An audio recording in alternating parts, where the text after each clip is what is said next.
Okay, so yeah, thanks for having me. Appreciate you bringing me out, Adrian, and nice to meet everybody. Let me know if you can't hear me. I can demask, but I've been traveling everywhere, so trying to protect people. Okay, so yeah, we're gonna get to those simulations. Oh wow, that is quite behind my computer. Oh, that's great. Okay, so we're going to get to the simulations on the first slide in about half an hour, probably. But first, let's get some context. So this is the HR diagram, Hertzsprung-Russell diagram from Gaia. That's kind of like the classic diagram that we show in stellar astrophysics classes and things. The y-axis is the luminosity, so it's how much energy output these stars have per time. The x-axis is the temperature, and so it's how hot is the star. And it's one of those really confusing plots where the x-axis is backwards. So the hotter stuff is on the left side and the colder stuff is on the right side.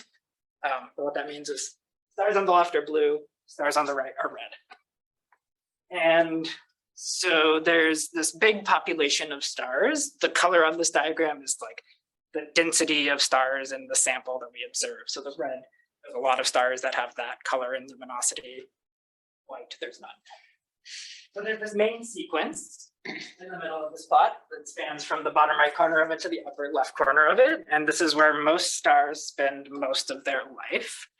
This is where in the core of the star, hydrogen is being burned into helium. And so they can spend billions of years here. There's three kind of different types of stars on the main sequence. In the upper left corner, we have the most hot, most massive stars. The middle-ish, we have stars like the sun, where they are sort of luminous, but they also live a long time. And at the bottom right, we have very small, fully convective dwarf stars, and a ton of them. There's a couple of other populations you can kind of see on this diagram. So branching to the upper right of the main sequence, there's stars that have left the main sequence, so they're done burning hydrogen to helium in their cores. They're becoming giant evolved stars. And then for stars that aren't so massive that they'll eventually become neutron stars or black holes, they burn out all their fuel and they come down to this bottom left corner and become white dwarfs. And then they evolve from the upper left to the lower right as they cool off because they are not producing energy anymore.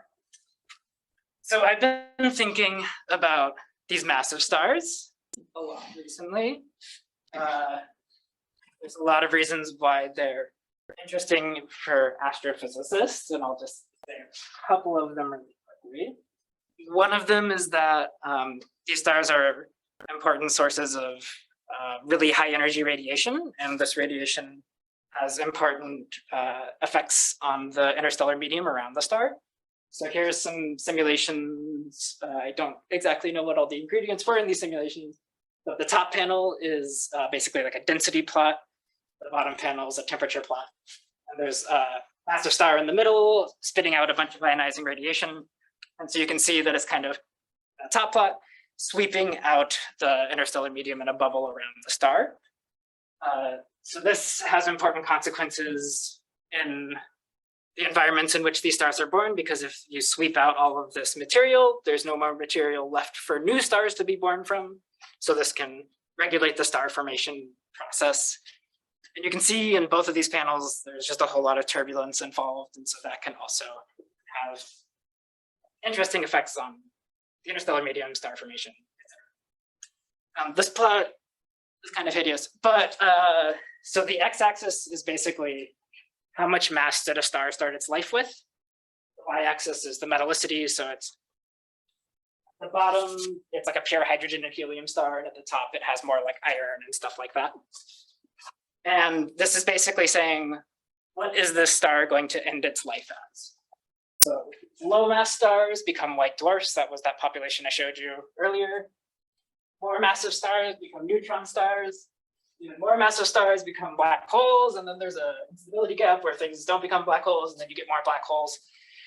So in addition to this kind of cool radiation that comes off of these stars that can regulate the interstellar medium, etc., massive stars are interesting because they are all of these stars that become neutron stars, black holes. Now that LIGO is actually detecting gravitational waves, people are like super interested in these populations. So we want to understand how the x-axis correlates to where a star actually ends its life, and is this plot actually accurate or not? Okay. What do those become that don't become black holes? Sorry. The ones over here? Yeah. Yeah, so this is called the parent stability mass gap. I can't remember exactly what the physics are, but there's like a high energy physics reason that the material in the stellar core there like doesn't do the supernova the normal way, and so it doesn't turn into a black hole at the end. I am very much not an expert, but I could get you a paper on that if you're interested in learning more. Yeah, and there's a lot of uncertainty about like where the boundaries of this are, and if this is actually real or not, because it could just be that there are some subtleties with like opacities and stuff in our models that make us think that that's there, but it's not. But a lot of people think about that, but I have not thought about it myself much. Okay, so when we look inside of one of these main sequence massive stars, this is kind of what we expect the structure to look like. So here, the blue stuff is where we think there are convection zones, and the white stuff is where we think there are stable radiations. So in the cores of these stars, hydrogen is turning into helium through the CNO cycle. This is a really, really efficient way of fusing material, and so it produces a lot of heat. And so radiation can't get all the heat out on its own. So convection kicks in to help get out some of the luminosity. And then more recently, we've also realized that in these stars, there's really specific ionization states of things like iron that are really happy to gobble up a bunch of photons.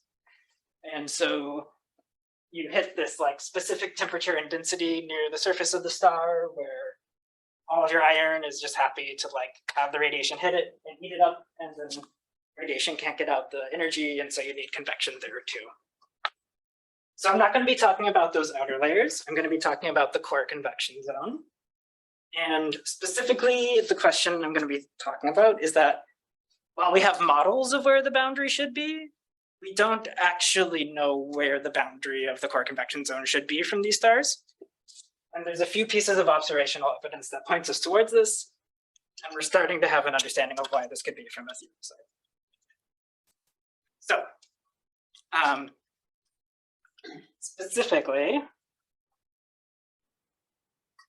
it's not that we don't know like at all where this boundary should be, but observations are telling us that our best models are predicting convective cores that are too small for some stars. So let's walk through those pieces of evidence. So here's the HR diagram again, similar to that first slide, except now we've zoomed in on the upper left corner where the main sequence massive stars are. And the color on here is, again, like a density of where there are stars that were observed, kind of just in the galactic field. And so if you look at the populations of stars, you can draw two lines on this population. So the leftmost red line is the zero age main sequence. This is where stars start their lives. And the rightmost line is the terminal age main sequence. That's where stars end their lives on the main sequence. And then they evolve that way to become giants. And we know this from running stellar evolution models. These are like 1D models that have a bunch of physics involved, but they basically just solve hydrostatic equilibrium and energy conservation. And when we do that for a 7, 9, 15, and 25 solar mass star, this is what their evolution looks like. So they start on that ZAMS line on the left, they evolve up and to the right. There's a little hook, that's where the end of the main sequence is, and then they become giants. And if I draw a line through the hooks, you can see that the end of the main sequence from the models doesn't coincide with the end of the main sequence that we observe, right? So there's a different slope between those populations. And we know that this probably has something to do with mixing because we can run models with less mixing outside of the convective core, and we can run models with more mixing outside of the convective core. And when we do that, we can move where the end of the main sequence is. So all these black lines on here, from left to right, we run sequences of models where there's less mixing outside of the convective core to more mixing outside of the convective core. And so that lets you move that way. And so the inference here is that more massive stars need more mixing outside of the core by these prescriptions, at least to match the data. Okay, so that's one line of evidence. Another line of evidence can come from eclipsing binary stars. So these are super nice stars to observe. It's a binary star system where it happens to line up perfectly so that we actually see the stars pass in front of each other. So that means there are periods of time when one of the stars blocks the other star. And so we can like really precisely know what are the temperatures of these things, what are their radii, what are their luminosities. And if you know those things, and you make one more assumption, which is that the stars are the same age, which is like a decent assumption. Basically, that's saying there was a big cloud of gas in space, it condensed into two stars near each other, and they became a binary star system, right? So that's probably something that happens frequently. And if you do that, we need a mass-dependent mixing outside of the convective core in order to reproduce the binary star systems that we see. So I'll explain that a little more in a second, but basically the y-axis here is how much mixing you use in a stellar model. The x-axis is the mass of these stars. These are a little less massive than I showed on the HR diagram plot. And yeah, so basically if you take two stellar models and you evolve them along and you get them to the same age and you say, does this reproduce our observations? The answer is no, unless you use a mass-dependent mixing outside of the core. And it sucks, right? Because like this is a degenerate free parameter that goes into our models. And when people who know what they're doing with observations, which is not me, have like models and observations, and the model has extra free parameters, then the statistics of actually learning anything from those observations becomes a lot harder. Right, and the level of uncertainty that like tuning these parameters has, and tuning these parameters in an uncareful way, is huge. So this is a paper that ran stellar evolution models of 15 solar mass stars. And I think they did 20 and 25 as well. And they basically said, okay, people in the literature have used these mixing values. Let's see what the consequences of using that whole range is. So they used like the lowest and the largest, and they just ran the models. And basically they found that like the lifetime of the star could vary by 25% based on the mixing value they chose. I don't have it on here, but they also found that the mass of the core of the star could vary by something like 70%. And that's for the main sequence. If you go to later stages of evolution, you can get things wrong by something more like 6,000%. So they're just completely different answers, right? So the fact that this is a free parameter and people just kind of use whatever fits a certain population is really dangerous. Okay, and so then there's one more set of observations I want to talk about. It's cool. So asteroseismology is this new field that's just blossoming because there's a ton of data for it. Basically what they do is they take light curves of stars. So this is 6 different stars. The y-axis is the luminosity, or the light coming from the stars. X-axis is time. And so you just stare at the star, you see it getting brighter and dimmer and brighter and dimmer, and there's these periodic wiggles or oscillations in the light curve. So you can take a Fourier transform of that to get something like the colored spectra here. And these are exciting, right? Because there's these peaks that are very obvious in these power spectra. And these peaks are the signals of gravity waves in the envelopes of these stars. And if we know what all of the wave frequencies are in this observation, we can then produce models that match those waves or that have the right oscillation cavity to create these waves to say something about what the star probably actually looks like. So that's what Peterson did in this work. And she tested two different, I've been talking just kind of degenerately about like more mixing outside of the core. So she specifically tested a couple types of models of mixing outside of the core. And one of those is kind of this classic convective overshoot model, which has been used in the field for like 25 years now, where the convection zone is turbulent and everything just mixes instantly there. And then outside of the convection zone, there's like an exponential fall off of the mixing. This is like log mixing.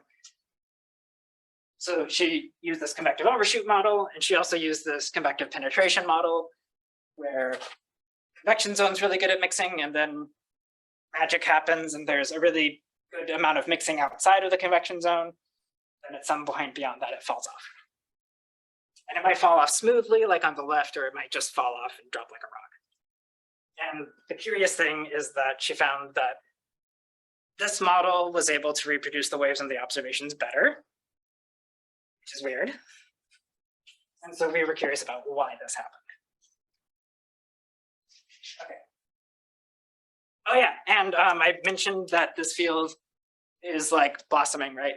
So there's all these space telescopes that are out there staring at stars. So we get these like light curves with wiggles, and we can like learn about the stars from them. So the Kepler telescope was doing this for a number of years until two of its reaction wheels failed, and then it could only stare at like some stars, and I think it might still be going. Not sure. TESS is currently surveying the whole sky. So Kepler kind of stared at like a postage stamp part of the sky and did that for 4 years. TESS is looking all over the sky, but only for like a month at a time, so shorter time series, more stars. And Plato's coming soon, and basically there's just too much data, right? So TESS is looking at order 10 to the 5 stars, Plato's going to be looking at order 10 to the 6 stars. So we're going to have all these constraints from observations. There's not many people doing like hydro theory work to explain what's going on. So it's an exciting sort of field to be a part of. Okay, so that's kind of the astro background. We're going to get into some fluids. Any questions real quick? Yeah, you talk about mixing of what exactly? So there's two types of mixing, basically. There's mixing of the thermal structure or the entropy, and then there's mixing of the chemical composition. So as the core burns hydrogen into helium, you can set up a composition gradient. So you can also mix that. All of this mixing refers to compositional mixing. The convective penetration model that Mai used, I think, also mixed entropy as well. Does that answer your question? Mm-hmm.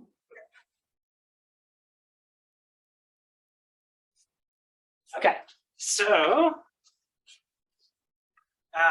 we're going to zoom in on the boundary of this core convection zone. And if we do that, you could imagine you have a little schematic model like this. You're going to be doing a lot of these plots. So the white part at the bottom is the convection zone, CZ. Purple part at the top is the radiative zone, RZ. And you could imagine we have this blob of fluid of the characteristic entropy or whatever of the convection zone at the bottom. And it has some kinetic energy, and it's going towards the boundary. So this process of convective overshoot is basically like a physics 1 sort of process where something has kinetic energy, and then it turns into potential energy, and then it turns back into kinetic energy. So in the stable layer, it starts decelerating the fluid parcel, and so basically it goes past the convective boundary, it slows down, and then that pushes it back into the convection zone. So this is one type of overshooting or of mixing, I guess, that could happen at a convective boundary. It's like a physical process. We know it happens, and I think we generally understand how it happens. People have been doing simulations of these sorts of things for a while. Here's a nice one by Davey Rogers back in 2005. And so basically, these are two different simulations that are almost the same. The field that's being plotted is the vorticity, so it's the swirliness, basically. And the difference between these simulations is this S parameter, which is the relative stability of the convection zone and the radiative zone. So basically it's saying how stable is the radiative zone compared to how unstable the convection zone is. So when S is 3, it's not a very stable radiative zone. You get tons of overshoot down beneath the black line, which is where we expect the boundary of the convection zone to be. When S is like 500, you only get a little bit. Right? So it kind of makes sense in that basically this S parameter determines how quickly the potential energy of the blob changes as it goes into the stable zone. And so increasing this makes it get less far because the potential energy changes. That was a horrible explanation. Does that make sense? Okay, we'll come back to this idea more later too. Okay, process 2. So you have these motions overshooting and coming back and overshooting and coming back. And this can lead to a process called entrainment. So let's say you have your big convective upwellings, they overshoot, they sometimes shear this stable interface. And as a result of that, they not only bring themselves back into the convection zone, but they also drag some of the stable fluid from the radiative zone down into the convection zone with them. And if this happens over a long period of time, you can actually deplete a region of the radiative zone and move the convective boundary because you have mixed stuff there. So this would be like that compositional mixing. This can also happen with entropy mixing. But a really good example of this in the astrophysical context and in compositional mixing was Meekin and Arnett paper, who kind of introduced entrainment to the astrophysical world. So what's being plotted here is basically the derivative of the composition. I think it's like oxygen shell burning and it's like the derivative of oxygen, but basically just think of it as the convection zone is well mixed. And so where this value is large is where there are large derivatives at the boundaries of the convection zone. And so you can see that after a big initial convective transient, there's this region where the top of the convection zone is moving upwards as a function of time on the x-axis. And this is because convective motions are scraping material from that layer down into the convection zone and mixing them. And this happens progressively over time. And then there's the third process, which we're going to talk about in more detail, but this is basically the one that I modeled in her stellar models. And so here we've got the convection zone at the bottom, the radiative zone at the top, and then there's this mysterious extra layer penetration zone between these two regions where entropy is mixed, chemicals are mixed. And basically, you can think of these layers as being established by convective overshoot, and entrainment happens, and it moves the convective boundary, and it is capable of moving the convective boundary in such a way that the place where we would draw the boundary and the place where motions stop are actually not the same. Yeah. Okay, so in the end, this is kind of what we expect the structure of one of these boundaries to look like in a star. We've got our nice happy convection zone at the bottom. We've got the black line, which is where we expect the convective boundary to be, and we expect it to be there because that is the place where we don't need convection anymore to carry all of the flux of the star. But we can form a little region beyond that. That's well mixed, the penetration zone. And then motions still overshoot a little bit above that. And then we have our radiative zone filled with gravity waves above that. Okay, so these are all nice sketches, I guess. But let's talk about some experiments and how we have come to this picture. Right, so the code that I use to do all of my work is the Daedalus code. I feel like a lot of you already know of Daedalus. I'm saying not. Yeah, it's cool. Basically, it's like a programming language for PDEs. So it's written in Python, and it uses C libraries, so it's still pretty fast. But as the user, you just get to put equations in as text strings. So what I mean by that is like, here's a system of equations, the incompressible Boussinesq equations with internal heating, incompressibility constraint, momentum equation, and temperature equation. And if you want to solve a simulation using these equations in Daedalus, you'll have 3 lines in your script that look like this. And you can see the first one, div u equals 0 becomes div u plus tau p equals 0. The tau term is like a thing that allows us to specify boundary conditions or gauge constraints, but ignoring the taus, which are a little bit mystifying, the equations on the bottom, modulo vector transformations that we've used to make things faster, are the exact same equations as the ones on the top. And like, they're actually human readable. They're not like something you have to go in and construct the matrices by hand. So we love this flexibility. It's super powerful, and it lets us do science, like I'm going to talk about in a second, and it lets us do stupid things like this. We did a KITP last year because somebody made a pun on the Busanesque equations, and I spent way too much time on this. Okay, so let's talk about convection in a box.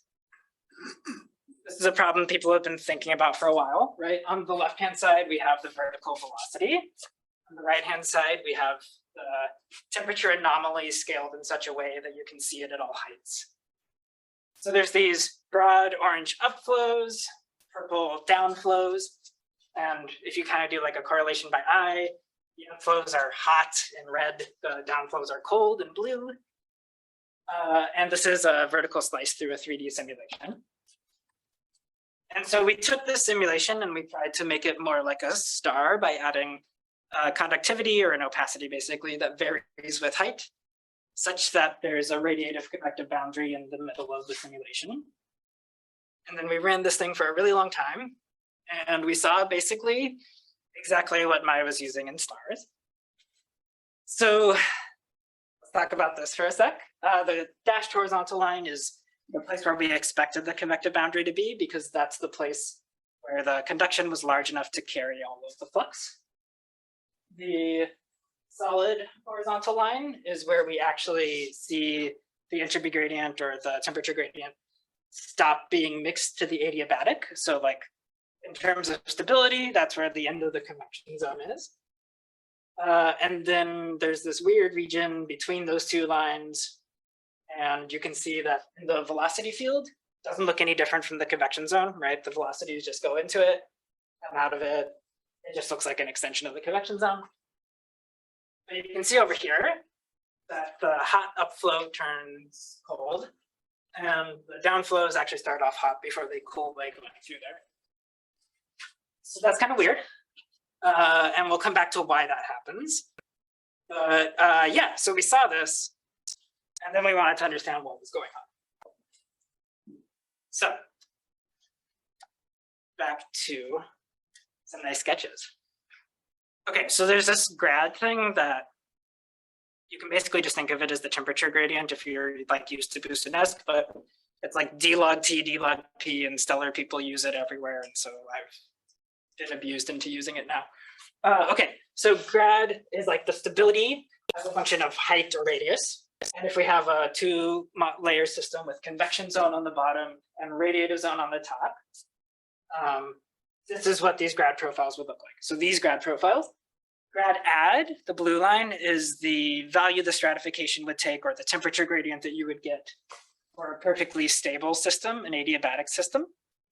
Grad rad is the temperature gradient that you would get if all of the flux was carried by conductivity, basically. So if you were just in like hydrostatic equilibrium, radiative equilibrium, thermal equilibrium, you would get the red line. And so what you can see is that grad rad is larger than grad add at the bottom. So you would need a steep temperature gradient to carry all of the energy there. So that's unhappy. Convection happens.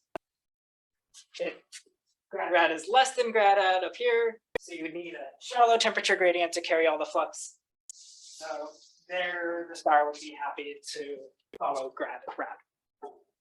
So what we generally say happens in stellar models is that the temperature gradient does something like this, and this kind of tracks from running convection simulations generally. It's well mixed to the adiabatic in the convection zone, and it's shallower than the adiabatic outside of the convection zone. Okay, So this is what we expect. And we call the convection zone adiabatic, the radiative zone subadiabatic. But this is what we have been seeing in these simulations, right? So there's this region above the convection zone where convection comes in and steepens the temperature gradient. It mixes it up to the adiabatic. It seems sort of weird. And then it transitions down to the radiative gradient above that in the stable radiative zone. And I know I've been showing this in sketches, but just to kind of make the point, this is actually what we see in our simulations as well. So the purple blue line is the adiabatic gradient. The orange line is the radiative gradient. And it varies with height because we drive the convection with internal heating here. So it increases because more flux is being carried with height. And then here we increase the conductivity, and so it decreases the gradient required. And green, the actual line, follows the adiabatic in the convection zone and the penetration zone. There's an overshoot zone here where it's something between grad ad and grad rad, and then it's grad rad above it. Okay. So what are the consequences of this steepening of the temperature gradient, this extra mixed layer, as far as the energy is going through the system? So we've been thinking in terms of spherical coordinates, even though these are Cartesian simulations. So instead of fluxes, I'm going to talk in terms of luminosities, L just 4 pi r squared times the flux. Once again, we have the convection zone and the radiative zone. And the green line is how much total luminosity energy is going through the system. And we normally think that the radiative or the conductive flux going through the system looks like this, right? Small, deep in the convection zone. It's sufficient to carry the energy flux at the top of the convection zone. And it just keeps the system in equilibrium above that. So it follows the total luminosity. And then convection basically just comes in and transports whatever energy it needs to transport because convection is good at doing that. But I'm saying that we have made the temperature gradient steeper above the convection zone. And that means that the radiative luminosity is going to be too great there. And that's unhappy unless the convective luminosity comes in and becomes negative in this region. So convection carries energy outwards in the normal sense here, but it carries energy downwards in this region. And this feels gross, but I pointed out that you actually see this by eye. So the convective flux is something like the velocity times the temperature. So it's basically what you get if you multiply these two panels together. So orange upflows times red hot stuff is positive flux. Good. Purple downflow times negative cool stuff. Negative times negative is positive. Okay, so everything in the convection zone works, right? But then when you go across this line into this penetration zone, the hot stuff becomes cold. The velocity doesn't change sign, and so the convective flux has to change sign. So by some sketches, and indeed just visually looking at the simulations, we see that there has to be this negative convective flux in this region. Okay. So that doesn't really explain how large it should be or why it's there necessarily. That just says, okay, the flux is negative there. So what you have to do is go to something like the kinetic energy equation or the thermal energy equation to get some idea of how large this should be. So if you take your momentum equation, you dot the velocity into it, you get the kinetic energy equation. So change in time of kinetic energy, divergence of the fluxes of kinetic energy, and then there's a buoyant source term and a viscous dissipation term. If this were MHD, the dissipation term would also have ohmic dissipation in there, but we're just doing hydro for now.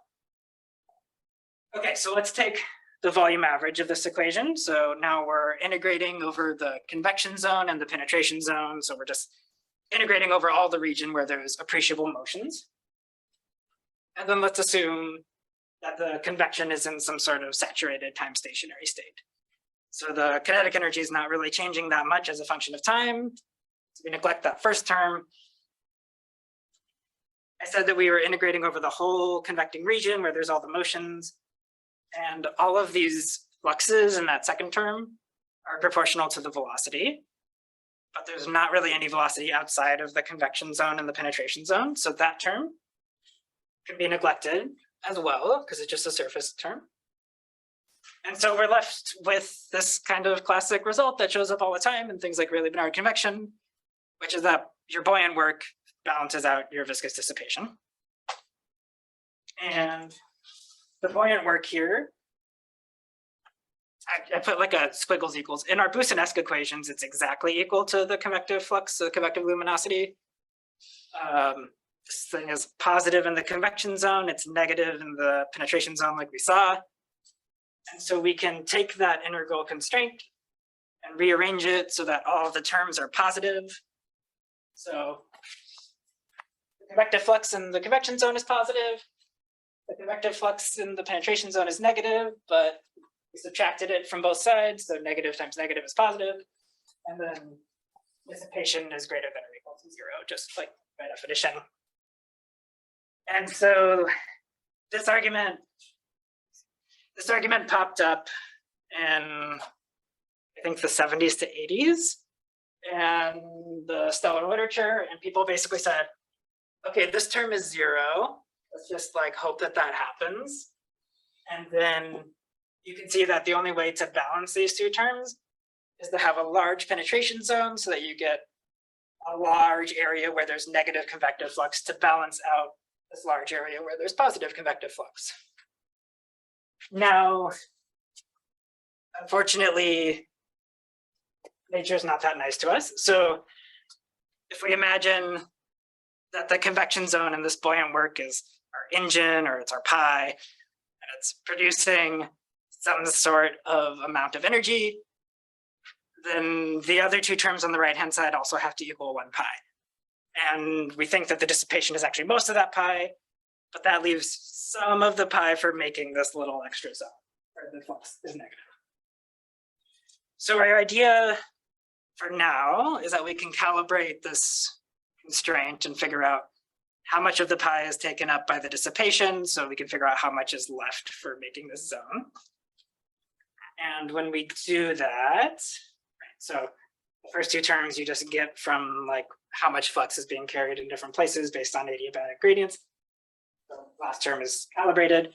And when we do that, we basically find, if we extrapolate out to a very high Reynolds number, that about 86% of the flux is carried, or sorry, of the buoyant work is dissipated. And that leaves about 14% left for making this zone. I wish I had something more satisfying from like a more theoretical point of view that was like, and we know how to explain this. So that is something that I'd be keen to chat about with people if you have ideas. But this is what we have for now.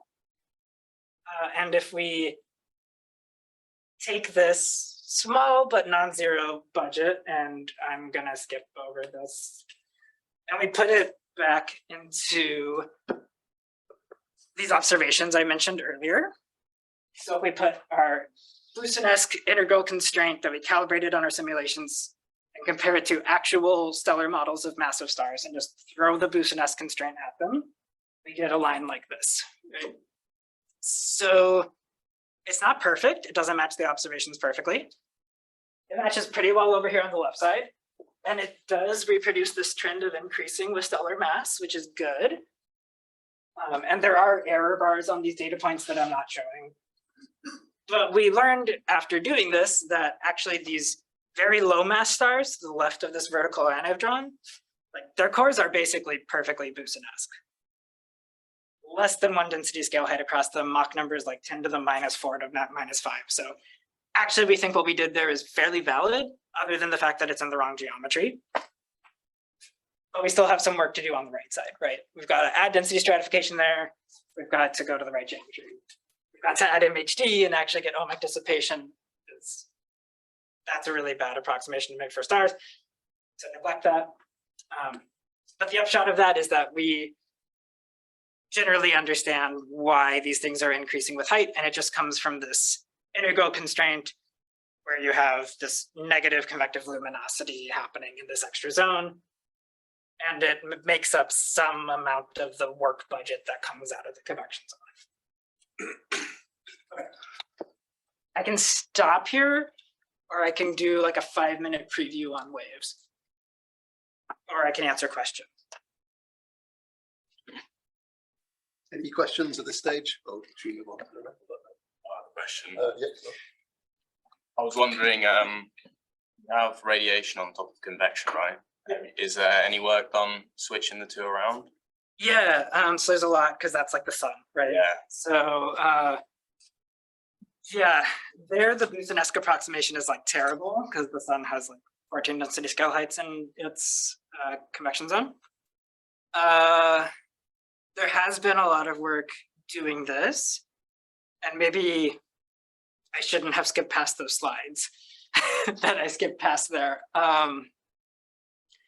Basically, we think that there's two non-dimensional parameters. One of them measures the Brent-Fiesola frequency in the stable zone, compares that to the convective frequency, so like the convective velocity divided by the length scale of the convection zone.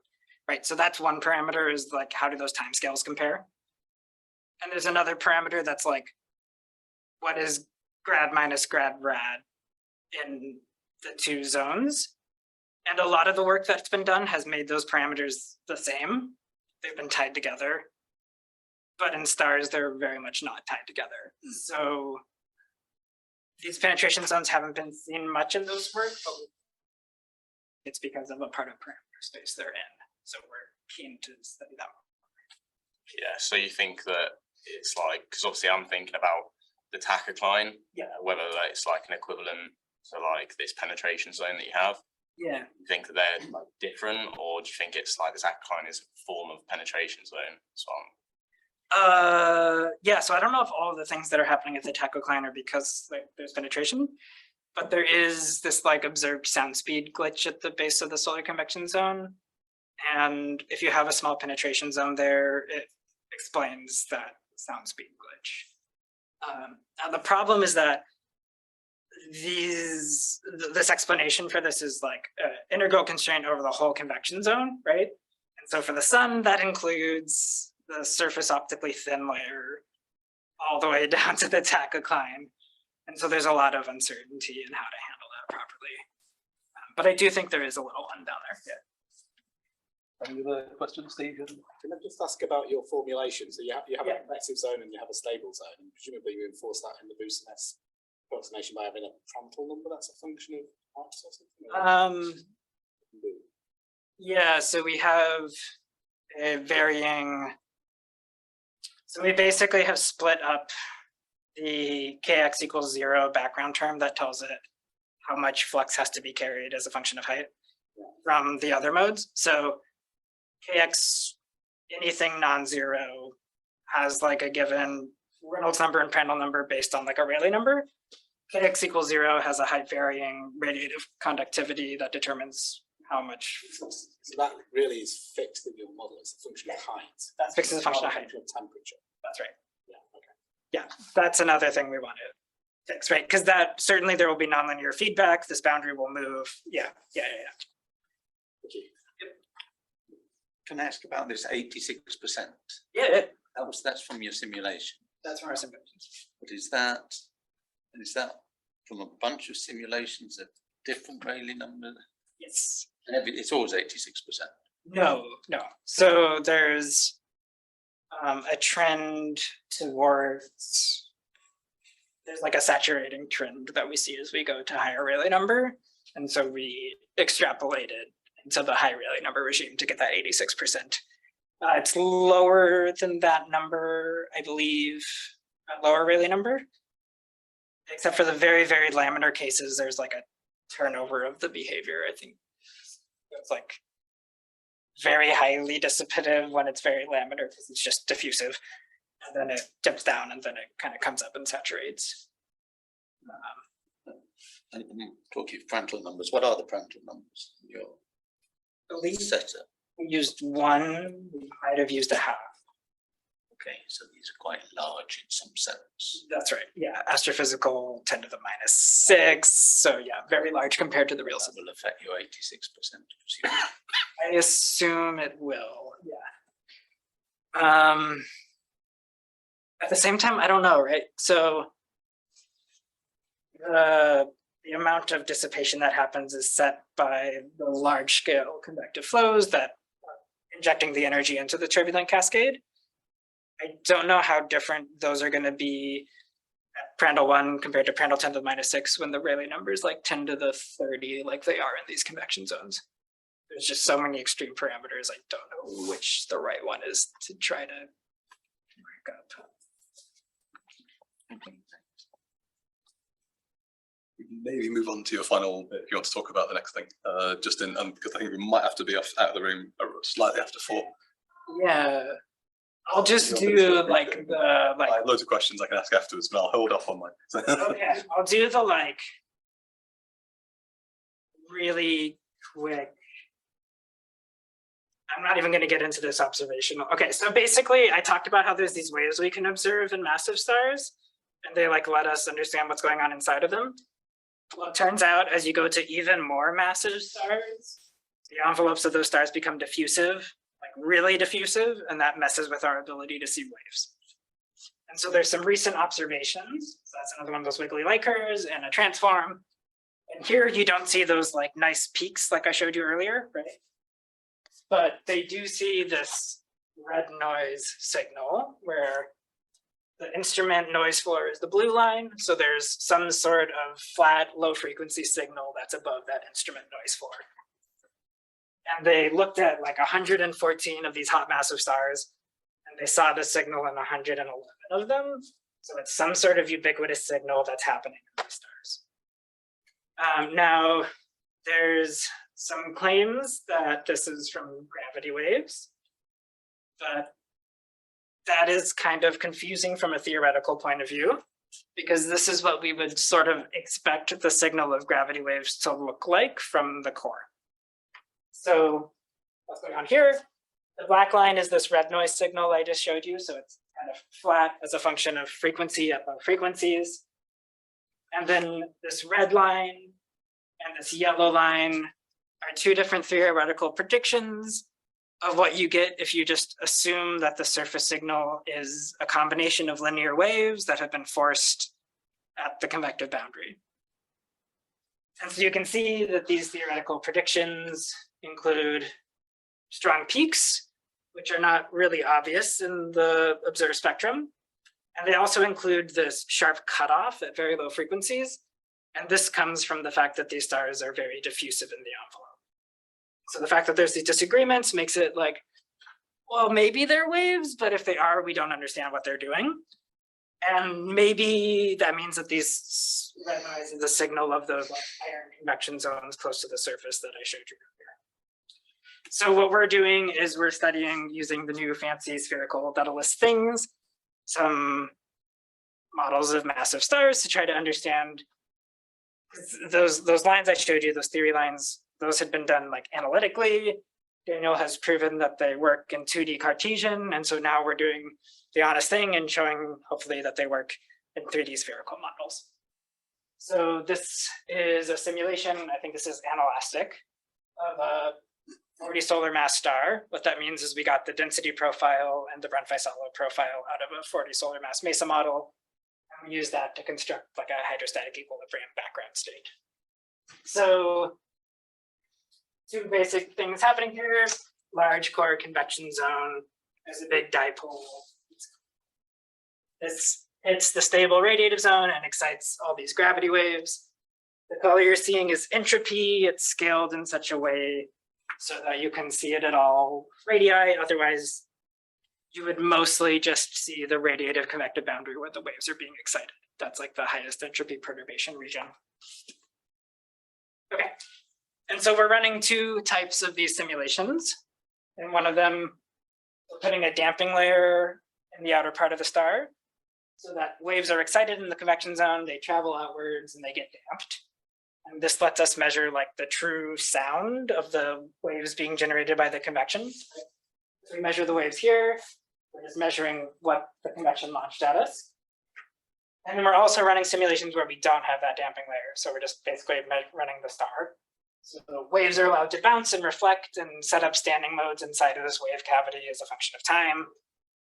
And our hope is that if we measure the sound of the waves from the convection, and we run that through theory, just linear wave theory, we retrieve the observed signal as a function of time after it's had plenty of time to build up and saturate and reflect.